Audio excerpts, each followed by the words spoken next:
الفرن بتاع البرتقال والبطاطا والسباك والعامل والمهني بقى بيفهم احسن مني ومنك، وعنده تفضيل المواقف اكتر مني ومنك، وعنده قدره على التطبيق اكتر مني. بيقول لك عايز تطبق الشريعه، طب فين حد الكفايه؟ عايز تطبق الشريعه؟ طب مين اللي هتقطع ايده؟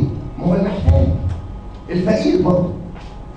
الفقير اللي عايز يتظلم في كل عصر وكل قعده، حتى باسم ربنا وباسم الدين وباسم القران الكريم. أنهي عدل؟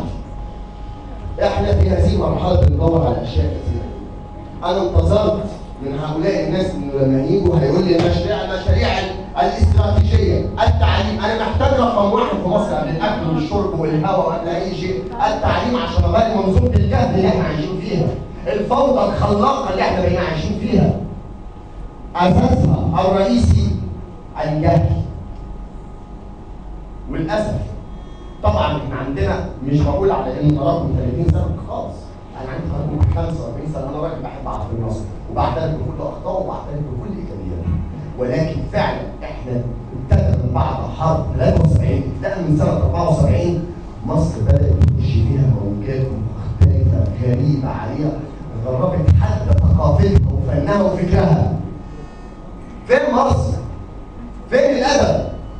احنا اللي صدرنا لعالم التعليم، صدرنا لعالم الصنايعيه، صدرنا لعالم الفنانين، صدرنا لعالم الادباء. فين ام كلثوم؟ النهارده بقى اوكا اورتيجا، ما تعرفوش اساميهم. اوكا اورتيجا ده اللي هو بتاع يا بنت يا موسى مش عارف ازيك ادي ده النموذج اللي بيحصد ملايين وماشي في الشارع في الحقبه السوداء اللي احنا عايشين فيها. انا بسميها الحقبه السوداء، الحقبه للاسف الظلاميه شديده الظلام، لان اللي واقفين على الارض بيطالبوا مطالب غير طبيعيه وغير منطقيه، وليس لها علاقه بالمرحله اللي احنا فيها. لا مطلبي ولا مطلبك ولا مطلب اللي اكبر منك ولا اللي اقل منك. خلاص. الشعب المصري شعب بسيط يطالب بانه يعيش، يتنفس، يتعلم، يتعالج، ياكل، يشرب، يسيب احتياجاته الاساسيه. والله لو الناس دي كانت بتفهم اليوم من الايام، لو سبيت احتياجات الشعب المصري بهذا الشكل، عنده استعداد ينتخبك مدى حياتك حتى وانت بقيت دكتور، يقول لك حكم له دكتور ما عنديش مشاكل. لكن للاسف الشديد في غباء شديد، والغباء متوارث، بيجي نظام بعد نظام. لكن انا ما كانش عندي امل فيهم بالمناسبه يعني خالص، لانه يعني كانت واضحه قوي من بدري. لما الاقي انه من البدايه انا بعدل في دستور افسد لي كل شيء في مصر، وانا اللي جاي بنفسي اللي بعتقد وبعمل دعايه لنفسي امام الناس ان انا فصيل ثوري عشان اقول عليها نعم واللي هقول عليها لا كافر، فبدانا نكفر الشجر والحجر. يبقى انا للاسف الشديد انا بحاول مسار الثوره تماما، لان هبتدي هفدد المجتمع ما بين فصيل كان مع الثوره هيبتدي يندم وهيبتدي يتضايق ويصيبه الاكتئاب، وهيبقى اللي كان بيراجع نفسه في النص هيقول طب احنا تاني هنا خلاص بقى ثوره ايه؟ ما كان حسن مبارك الشباب لما شفنا الدبان اللي طلع لنا فجاه ده والبلاعات اللي اتفتحت علينا فجاه. للاسف الشديد انا بقول من وجهه نظري الشخصيه كان عندي امل مع الوقت، وبضحك على نفسي بقول مع كل اخطائه يمكن ينظر للمسائل نظره مختلفه، ولكن للاسف الشديد مفيش امل فيه على الاطلاق. طب الامل فين؟ الامل فينا القوه المدنيه الوطنيه. مسيحي مسلم بمعتقدك بغير معتقدك ايا كان شكلك بتعليمك بلبسك، الامل فيه. ولو كنا هنكسل وبقت المساله بالنسبه لنا مؤتمرات وهنقعد نتكلم ما بيننا، يبقى هتخرب عشان نجيب الاخر ونتكلم كلام واضح وصريح. المساله محتاجه مننا كل واحد يجتهد في ميدانه في وسط. الوسط الفني مليء بالاشياء السيئه ومليء بالاشياء الايجابيه، لانه اللي بيعبر عن طبيعه اي مرحله الفن والادب. انا بتكلم فيما يخصني.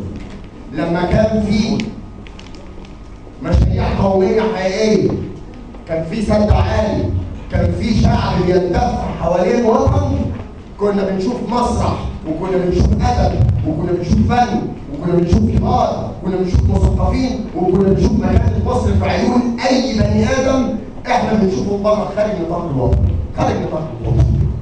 لكن الان للاسف احيانا لما بتخرج بره بتشوف في عينين الاخرين ذكرى الماضي. في المغرب في يوم من الايام اتعزمنا، رحنا بيت ناس، في راجل والد الناس اللي موجود في البيت ده لما شافني مصري عيط. ليه عيط؟ لانه في يوم من الايام جت ام كلثوم المغرب وقبل يديها، وبالنسبه له مصر دي حلم عظيم ومكانه كبيره، ولما اتعلم من الافلام المصريه واتعلم من الثقافه المصريه ومن الروايه المصريه ومن المقرئين المصريين اللي كانوا بيروحوا ويقرأوا في إيران ويقرأوا في أوروبا ويقرأوا في كل شمال إفريقيا ويقرأوا في إفريقيا. فين مصر في هذه اللحظة؟ طب فين حتى المشروع الاستراتيجي اللي هترجعي بيه مصر خلال خطة عشرية؟ تقعد أنت بقى تموت يجي ليلة، مش قضية. مشروع يلتف حواليه المجتمع، يلتف حواليه الأمة، يكمله اللي عايش. لكن للاسف مش شايف خالص. كان على الفيسبوك حاطين حاجه جميله، جايبين واحد شكله معدوم واقف في وسط ابو حلف بكرونت كده بلاعه، وكاتبين تحتيه فقر ومعاناه ومرض وجهل، وجايبين الراجل وهو رافع ايده وبيصرخ كده ويقول الا السكس. ليه بقى؟